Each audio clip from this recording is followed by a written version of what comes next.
was to conduct a very sophisticated, robust, and comprehensive analysis of research outputs, impact, and collaboration on a global scale through a gender lens.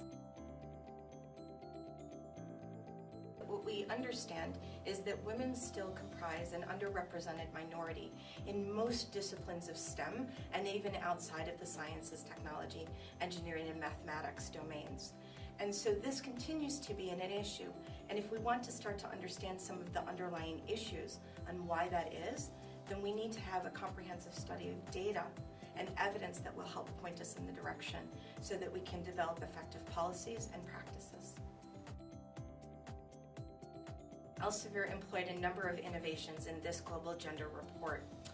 First is a new gender disambiguation methodology, the ability to apply that to the entire Scopus database. Since Scopus is the largest abstract and citation database in the world, it gives us the opportunity to apply gender disambiguation to the largest number of researchers possible. This is really important because it meant that we could do this analysis on a global scale and across all 27 subject areas, disciplines that the Scopus database covers.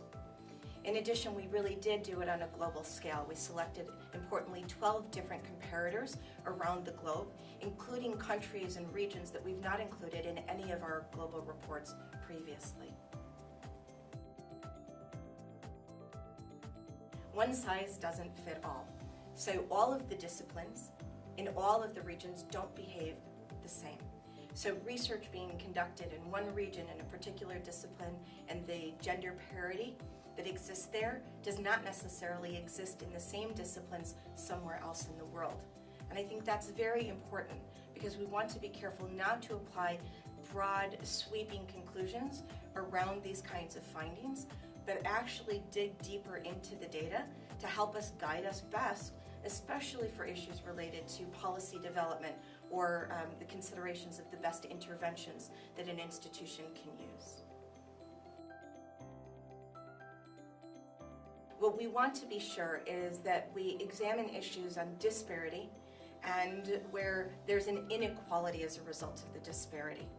And it's difficult to say at what is the right mix. It's probably not 50-50.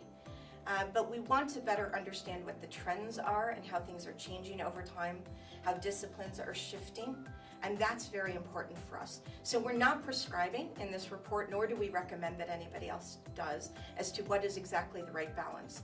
But a disparity also tends to relate to inequality, and we want to be able to have evidence to support new policies and interventions that will help to address those issues of inequality.